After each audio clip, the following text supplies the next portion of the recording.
Hello అండి, నమస్తే. చూసారు కదా వీడియో ఏం కనిపిస్తుందో?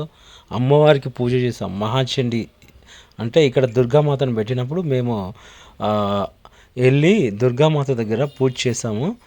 అమ్మవారి ఆ విగ్రహం, ఆ ధూపదీపాలు నైవేద్యం చేస్తూ చాలా అద్భుతంగా పూజ చేయడం జరిగింది. మనకు మనం చేసే పనులు కానీ మనం ఎంత చేసినా కష్టపడ్డా కానీ మనకు అమౌంట్ అంటే మనీ పరంగా కానీ ఇబ్బందులు ఉన్నా ఏవి ఉన్నా కానీ అమ్మవారి పూజ చేస్తే ఆ కరుణకటాక్షం మనల్ని ఎక్కడో ఉంచుతుందండి.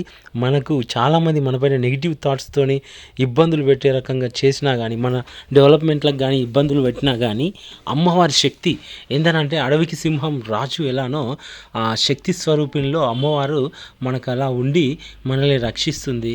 ఇంకోటి ఏంటంటే మనకు ఏం చేస్తావులే ఏం చూస్తావులే చేసింది చూద్దాంలే అన్నట్టు మనం బాగా బతికినా కానీ మనం ఏదన్నా మంచి కార్యక్రమాలు చేసుకున్నా, మనం ఏదైనా కొత్త బట్టలు వేసుకున్నా, ఎలాంటి అంటే కొంచెం హ్యాపీగా ఉన్నా కానీ చాలామంది మనపైన ఏడుస్తారు కదా.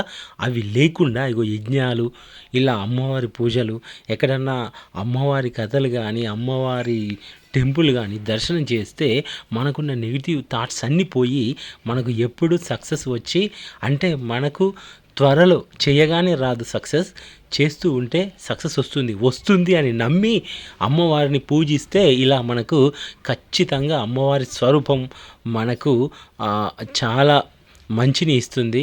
అమ్మవారి ప్రసాద వితరణ దగ్గరలో కూడా మనం ప్రసాదం తీసుకొని కళ్ళకద్దుకొని తినాలండి. మనకు చాలా మంచి జరుగుద్దని మనం చాలా నమ్మాలి, అప్పుడే జరుగుద్ది.